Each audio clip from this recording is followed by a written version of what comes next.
Hello guys, welcome back to our another episode in the field of astrology, Vastushastra, tarot card reading and numerology. আজকের আমাদের এই টপিকটি একটু interesting topic হতে চলেছে। আজকের আমাদের অ্যাস্ট্রোলজিক্যাল টপিকসের সাথে আমরা কিছু ইন্টারেস্টিং ফ্যাক্টর আপনাদের সাথে জড়িত করতে চলেছি। আজকে আমাদের সাথে মিস সপ্তশিখা ধর আছেন। তো মিস সপ্তশিখা ধর যিনি অনেক বছর ধরে উনি প্র্যাকটিস করছেন যোগা অ্যান্ড ওয়েলনেসের উপরে। তো আমি প্রথমেই আমাদের বেদাস্ত্রের পেজে সপ্তশিখা ধরকে ওয়েলকাম জানাই। তো ফার্স্ট অফ অল আমি তোমার কাছ থেকে জানতে চাইছি যে তোমার যোগা অ্যান্ড প্র্যাকটিসের উপরে তোমার কি কি এক্সপিরিয়েন্স আছে আর তুমি এট দ্যাট টাইম এই ফিল্ডটাকে কিভাবে তুমি দেখছো? অ্যাকচুয়ালি ফার্স্ট আমার এক্সপিরিয়েন্স যদি আমি প্রফেশনাল এক্সপিরিয়েন্স বলি তো লাস্ট 9 ইয়ার্স থেকে আমি এই ফিল্ডে অ্যাজ এ প্রফেশনাল আছি। এটা অনেক বেশি বুমিং ইন্ডাস্ট্রি বলবো আমি এখন যোগাটা, মেইনলি আফটার কোভিড এর পর আমরা যেরকম অনেক বেশি সবাই সচেতন হয়ে গেছে about one's health and everything, mainly mental হেলথের উপর। তো তার জন্য যোগার যেটা চর্চা ছিল আগে সেটা অনেক বেশি, যেটা আমরা আগের থেকে অনেক বেশি এখন এটা শুনতে পাচ্ছে বা লোক প্র্যাকটিস করার জন্য আগ্রহ জানায়। তো আমরা অনেক ক্ষেত্রেই আমরা দেখি যে প্রেজেন্ট ডেতে লোকজন কিন্তু নিজের লাইফকে একটি আনহেলদি লাইফস্টাইল লিড করছে। তো আমার কাছে অনেক ক্লায়েন্ট আসে ফর অ্যাস্ট্রোলজিক্যাল কনসালটেশন, এবং আমাদের অ্যাস্ট্রোলজিতে একটা ডিপার্টমেন্ট আছে যেটাতে বলা হয় Ayurvedic is the medication part of astrology. তো অ্যাস্ট্রোলজি অ্যাজ এ মেডিসিন আমরা কিন্তু প্রেসক্রাইব করতে পারি না। তো তুমি আমাদের যে যারা দর্শকরা আছে তাদেরকে তুমি আজকের দিনের যে প্রেজেন্ট সিচুয়েশন থেকে একটা মডারেট লাইফস্টাইল এবং একটা হেলদি লাইফস্টাইল কিভাবে লিড করতে পারে সে বিষয়ে তুমি আমাদের দর্শকদেরকে কি বলতে পারো? কয়েকটা ফান্ডামেন্টালস আছে লাইফের, যেটা অনেক আগের থেকে বলে দেওয়া হয়েছে আমাদের বেদাসে, আমাদের উপনিষদে, বাট আমরা এগুলো ফলো করি না। ফার্স্ট হচ্ছে গিয়ে দ্য আর্ট অফ মুভমেন্ট। যে কোনো রকমের, এটা দরকার না যে আপনি যোগা হি প্র্যাকটিস করেন, আপনি সাইক্লিংও করতে পারেন, ডেইলি রানিং করেন, ওয়াকিং করেন, এনি সর্ট অফ মুভমেন্ট যেটাতে আপনার বডি যেটা মুভ হচ্ছে ওইটাই আপনাকে লাভ করবে। সেকেন্ড হচ্ছে ওয়াটার কনজাম্পশন। কম বেশ হলেও সবার বডি একটু না একটু ডিহাইড্রেটেড থাকে, যেটার জন্য ডিজিজেস যেটা হয় ওইটা আমাদের উৎপন্ন হয় আমি বলবো। থার্ড হচ্ছে ইনটেক অফ মোর প্যাকেট জিনিস বা এগুলো জাঙ্ক ফুডস বা এগুলো। আজকের দিনে কি হচ্ছে, আমরা ঘরের খাওয়ার এটা একটা লাক্সারি হয়ে গেছে, বিকজ সবাই বাইরের থেকে নিয়ে বেশি খাচ্ছি আমরা, এটা ওইটা নর্মাল ফুড হয়ে গেছে, আর ঘরের খাওয়াটা আমাদের লাক্সারি হয়ে যাচ্ছে। এটা উল্টো হওয়ার কথা ছিল, ঘরের খাওয়াটা আমাদের নর্মাল ফুড অ্যান্ড বাইরেরটা ঠিক আছে সপ্তাহে 2 সপ্তাহে একদিন আপনি করতেই পারেন intake and all, but daily বেসিসে যে আমরা এরকম খাচ্ছি আনহেলদি জিনিস বা ওই যে স্লিপ টাইমিং লোকের ঠিক না, টু মাচ স্ট্রেস হচ্ছে, এই কয়েকটা জিনিসকে 4-5টা ফান্ডামেন্টালসকে আমরা যদি একটু কন্ট্রোল করতে পারি, একটু চেঞ্জ করতে পারি লাইফে, তোই আমাদের লাইফস্টাইল চেঞ্জ হয়। এই লাইফস্টাইলটাই যখন চেঞ্জ হয় তখনই ডিজিজেস যেটাই হয় ডিজিজেস ওইটা রিভার্স হয়ে যায়। তো আমি এখানে একটি ইন্টারেস্টিং ফ্যাক্টর আপনাদের সাথে শেয়ার করছি।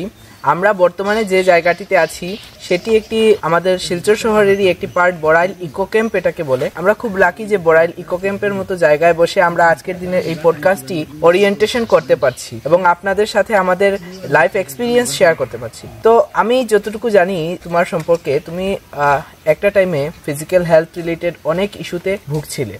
তো তুমি এই যে ফিজিক্যাল হেলথ রিলেটেড ইস্যু থেকে যোগার দ্বারা যে একটু ডেভেলপ হয়েছো, এটা তোমার জার্নিটা একটু যদি আমাদের সাথে শেয়ার করো। অ্যাকচুয়ালি ছোটবেলার থেকে যেরকম আমি খুব ইনক্লাইন ছিলাম টুয়ার্ডস স্পোর্টস, টুয়ার্ডস অ্যাক্টিভিটিস, এগুলো কিছু বড় হতে হতে যেহেতু লাইফস্টাইল চেঞ্জেস বা আছে না, এত খেয়ালও করিনি হয়তো, তার জন্য অনেক কিছু, যেমন থাইরয়েডিজম, আমার হাইপোথাইরয়েডিজম ডায়াগনোজ হলো, তারপর আরো অন্য কিছু ডায়াগনোজ হলো, আর তার সিমটমসে আমি অনেক physical health issues, mental health issues দেখেছি। তো আমার বাবা অ্যাকচুয়ালি ম্যান্ডেটরি করে দিয়েছিলেন যে সবাই ঘুম থেকে উঠে একটু যোগা প্র্যাকটিস করতেই হবে। ফার্স্টে আমরা এত সিরিয়াসলি এই জিনিসটাকে নিইনি, বিকজ অবভিয়াসলি বাচ্চা ছিলাম first thing, and second thing এটা নর্মাল ছিল না তখনের দিনে। বাট হাইপোথাইরয়েডিজম যখন আমার ডায়াগনোজ হলো, তারপর একদম মানে আমি ভালো করে প্র্যাকটিস করা স্টার্ট করলাম, ডায়েটে চেঞ্জ করা স্টার্ট করলাম, থিঙ্কিং এ আমি একটু ফোকাস করা স্টার্ট করলাম, বিকজ এটাও একটা ফুডই, আমাদের থটটাও একটা ফুড আমাদের। এটা তুমি খুব সুন্দর একটা কথা বলেছো যে মেন্টাল থিঙ্কিং আমাদের।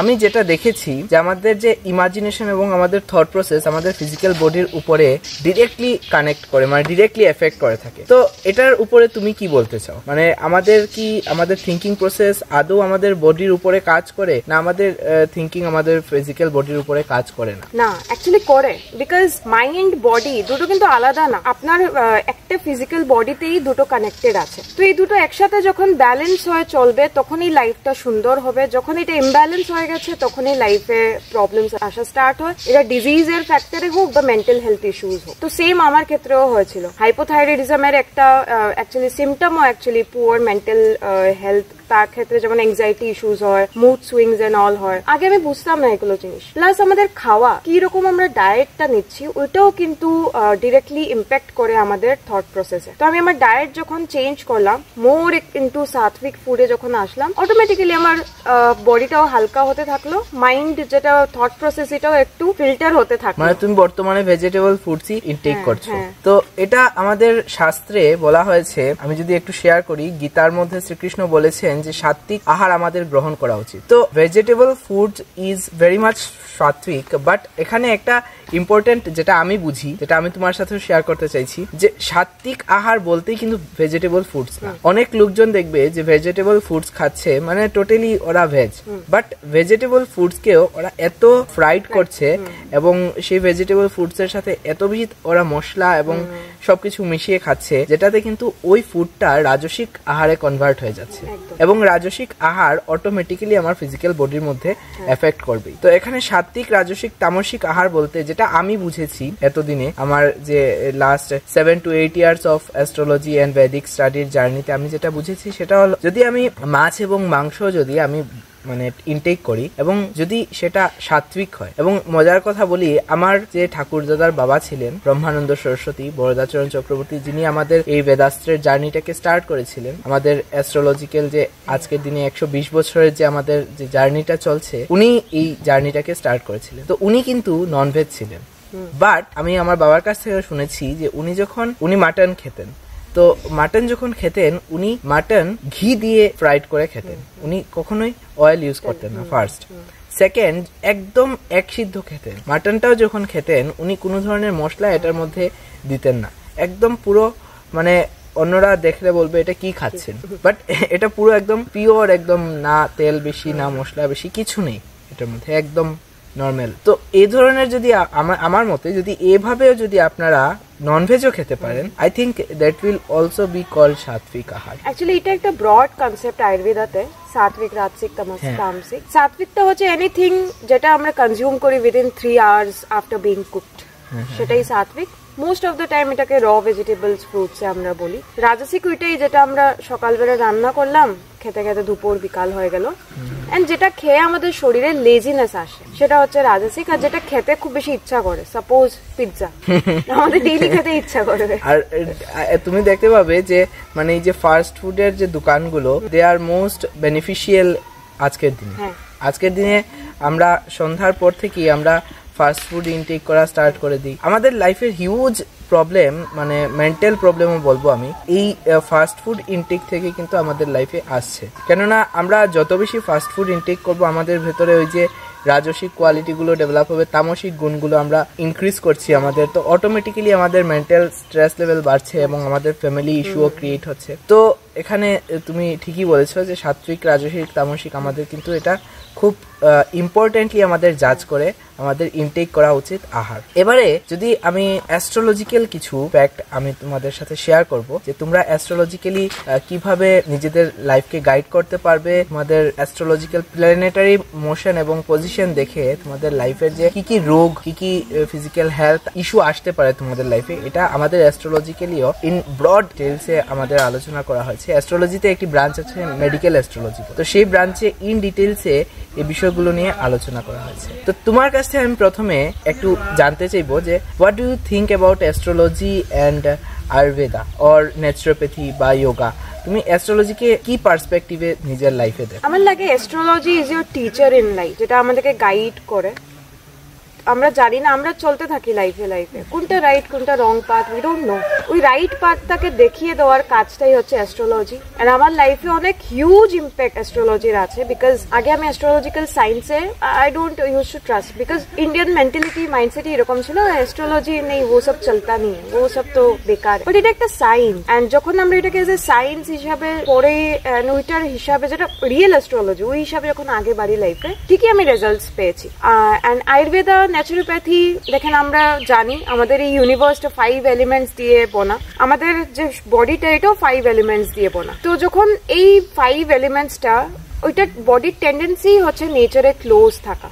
ন্যাচুরোপ্যাথি আয়ুর্বেদা এটা হচ্ছে নেচারে ক্লোজ, নেচারেরই একটা অঙ্গ। যত আমরা এইগুলো জিনিসের ক্লোজ থাকবো তত আমরা সুস্থ থাকবো, তত আমরা ভালো থাকবো। আর যত আমরা এইগুলো থেকে দূর যেতে থাকবো ততই অসুখ বিসুখ। বর্তমান দিনে তো আমরা নেচার থেকে বলতে গেলে সম্পূর্ণ আলাদা হয়ে পড়েছি। নেচারের সাথে আমাদের কোনো ধরনের আর কানেকশন এট প্রেজেন্ট, যারা শহরে, বিশেষ করে যারা শহরে আমরা বসবাস করছি, আমাদের নেচার থেকে আমরা টোটালি ডিসকানেক্টেড হয়ে আছি এবং আমাদের যে প্রবলেমগুলো অটোমেটিক্যালি মাল্টিপ্লাই হচ্ছে ডে বাই ডে। তো এখানে আমি কিছু অ্যাস্ট্রোলজিক্যাল টিপস আপনাদের সাথে শেয়ার করছি। ওই অ্যাস্ট্রোলজিক্যাল টিপসগুলো যদি আপনারা নিজেদের লাইফে গ্রহণ করে চলতে পারেন, অনেক রোগসুখ আছে যেটা থেকে আমরা বাঁচতে পারি। তো আমাদের 2003 এবং 2004 এর মধ্যে একটা রিসার্চ হয়েছিল অ্যাস্ট্রোলজির। সেই রিসার্চে দেখা গেছে যে বিভিন্ন রাশির ক্ষেত্রে বিভিন্ন রোগশোকের যে সম্ভাবনাটা অধিক থাকে। যেমন ধরো আমি বৃশ্চিক রাশির ক্ষেত্রে যদি বলি, বৃশ্চিক রাশির দেখা গেছে lower abdominal problem or gall bladder infection, urinary tract infection,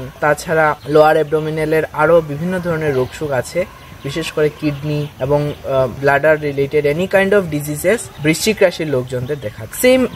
similarly যদি আমরা বৃষ রাশির লোকজনদেরকে দেখি, টরাস, তো টরাস জাতীয় রাশির লোকজনদের দেখা গেছে যে গলা related any kind of diseases দেখা দেয়, pharyngitis, ল্যারেঞ্জাইটিস, any kind of vocal infection, thyroid, এরকম টাইপের রোগশোক বৃষ রাশির লোকজনদের দেখা যায়।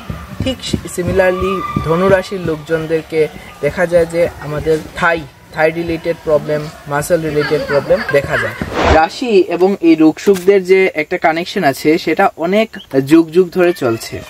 তো অ্যাস্ট্রোলজি অ্যান্ড আয়ুর্বেদ শাস্ত্র সকল কিছুই আমরা বেদ এবং উপনিষদ যা যা আছে আমাদের বৈদিক ধর্ম থেকেই এসে থাকে। তো অ্যাস্ট্রোলজি প্রবাবলি আমাদের বেদাঙ্গ থেকে এসেছে, আর যেটা যোগ এবং আয়ুর্বেদ শাস্ত্র যেটা আছে ওইটা আই থিঙ্ক আয়ুর্বেদ শাস্ত্র যেটা আছে অথর্ববেদ থেকে এসেছে, আর যেটা যোগ আছে সেটা বৈদিক থেকেই, মানে পুরো ঋগ্বেদ থেকেই, সেটা অলমোস্ট 30,000 40,000 আগে থেকেই আমাদের। তো লাস্ট এন্ড ফরমোস্ট একটি কোয়েশ্চেন তোমার কাছে করছি, যেটা করে আমাদের এই পডকাস্টটি আমরা সমাপ্ত করব। তুমি এট প্রেজেন্ট সোসাইটিতে কি ধরনের টিপস দিতে চাও লোকজনদেরকে ডিপ্রেশন এন্ড অ্যাংজাইটি থেকে বেরিয়ে আসার জন্য? First and second, what is your purpose of life and তুমি কি ভাবো what should be the purpose of life of each and every individual? First actually suggestion আমি বলবো এটাই, যারা ডিপ্রেশনে আছে, first you need to push yourself একটু, বিকজ আমরা যদি এটা ভাবি যে আমি ডিপ্রেশনে, আমি কিছু করছি না, আরেকজন এসে আমাকে পুশ করলে আমি মেবি ইয়ে করতে পারবো, হ্যাঁ এটাও ম্যাটার করে, আরেকজনের পুশও ম্যাটার করে, বাট আলটিমেটলি ইটস ওনলি আস যে আমরা নিজেকে চেঞ্জ করতে পারবো। একটু পুশ করে আমরা যদি স্টার্ট করি, কিছু না বেসিক ব্রিদিং প্রাণায়াম গুলো আমরা করলাম, বা যে কোনো রকমের মুভমেন্ট করলাম, নেচারের কাছে গিয়ে কয়েকদিন থাকলে, বিকজ আমিও একটা টাইম ছিল আমি অনেক ডিপ্রেস ছিলাম লাইফে, নেচারের কাছে থাকায় অনেক কিছু হিল হয়েছে। Nature itself is a healer actually. তো যখন আমরা নেচারের কাছে থাকি, ওইখানে কিছু না, একটা নর্মাল ওয়াক আপনি করেন, আপনার দেখবেন মন অনেক ভালো হয়ে গেছে। এই ছোট ছোট জিনিস আপনারা করতে পারেন, অ্যাক্ট অফ মুভমেন্ট বা এরকম কিছু, এন্ড ফোকাস নিজের উপর রাখ। তখন বিকজ আমরা সেন্সিটিভ থাকি যখনই ডিপ্রেসড হই আমরা, তো কেউ কিছু বললে এটা অনেক এফেক্ট করে না। তো সারাউন্ড করেন আপনার ওইরকম পিপল দিয়ে যারা আপনার ওয়েল উইশার, মানে আপনি যাদের কাছ থেকে অ্যাডভাইস নেন, সাপোজ ওর আপনাদের প্যারেন্টস, আমাদের স্পাউস, আমাদের সিবলিংস, মানে ফ্যামিলির মধ্যেই। এন্ড ওই যে নিজেকে যত আমরা লাভ করব তত ইউনিভার্সও আমাদেরকে ব্লেস করবে। সেলফ লাভটাও অনেক বেশি ইম্পর্টেন্ট এখানে রোল প্লে করে। আর পারপাস কি ভাবো নিজের লাইফের আর আদার পার্সনেরও, মানে লাইফের অ্যাকচুয়ালি আমাদের পারপাসটা কি হওয়া উচিত? Live and let live, be happy and make people happy, be kind to yourself and your everyone out there. আমার লাইফে পারপাস এটাই যে যতটুকু পারি, বিকজ আমি যেটা দেখি পিপল আর টু মাচ রুড নাও এডেজ, অনেক রুড। আর এটা একটা ওদের mirror of their inner heart. ওরা ভিতরে কি প্রবলেমসে ওরা অ্যাকচুয়ালি পাস অন হচ্ছে, ভুগছে, ওইটারই একটা রিফ্লেকশন ওদের অ্যাকচুয়ালি অ্যাক্টিভিটিতে দেখা যায়, অ্যাকশনে দেখা যায়। তো যারাই আমাদের সাথে রুড হয়, আমরা যাতে ওইটা রিফ্লেক্ট করি না ওদের উপর, আমরা যাতে এটা কাইন্ডনেস দিয়ে ডিল করি। নিজে আমরা কিরকম হ্যাপি রাখবো, আমার হ্যাপিনেসের চার্জটা যাতে আমার হাতেই থাকে, ওইটাতে আমি আরেকজন কারোর হাতে দেই না, বাস। তো আমাদের ভিডিও শেষ হতে চলেছে। এর আগে আমি আপনাদেরকে অ্যাস্ট্রোলজিক্যাল কিছু টিপস শেয়ার করছি, যেটাতে আপনারা যদি কেউ ডিপ্রেশনের পেশেন্ট হয়ে থাকেন এবং ডিপ্রেশন নিজের লাইফে ফেস করছেন, তো অ্যাস্ট্রোলজিক্যালি বলা হচ্ছে যদি চন্দ্রের পজিশন খুব বেশি উইক আছে আপনার হরোস্কোপের মধ্যে, তো আপনি যে টেন্ডেন্সি অফ ডিপ্রেশন যেটা আছে সেটা কন্টিনিউয়াসলি ফেস করবেন। এবং সেটা থেকে বেরিয়ে আসতে ফার্স্ট সলিউশন হলো আপনারা কোনো ভালো কনসালটেন্টের সাথে যোগাযোগ করবেন, সাইকিয়াট্রিস্ট অথবা সাইকোলজিস্টের সাথে। সেকেন্ড যেটা আপনি করতে পারেন সেটি পিয়ার্ল অথবা মুনস্টোন আপনি ধারণ করতে পারেন অ্যাস্ট্রোলজিক্যালি, এবং এই দুটো জিনিস যদি আপনারা একসাথে করতে পারেন। আর অবশ্যই থার্ড এন্ড ফোরমোস্ট ইম্পর্টেন্ট হলো যোগা এন্ড প্রাণায়াম, তাছাড়া সেলফ লাভ যেটা সপ্তশিখাও বললো। তো যদি এই ভিডিওটি ভালো লেগে থাকে, যদি এই ভিডিওটি আপনাদের লাইফে কোনো ধরনের পজিটিভ ইম্প্যাক্ট করে থাকে, যদি এই ভিডিও থেকে আপনারা কোনো কিছু শিখে থাকেন, অবশ্যই ভিডিওটিকে শেয়ার করতে ভুলবেন না। কমেন্ট বক্সে জানাবেন যে আগামীতে আপনারা কোন ধরনের ভিডিও দেখতে চান। বেদাস্ত্রের পেজে থাকার জন্য এবং সপ্তশিখা ধর আমাদের এই চ্যানেলে আসার জন্য অসংখ্য ধন্যবাদ। আপনাদের প্রত্যেককেও ধন্যবাদ জানিয়ে আজকের এই ভিডিওটি সমাপ্ত করছি।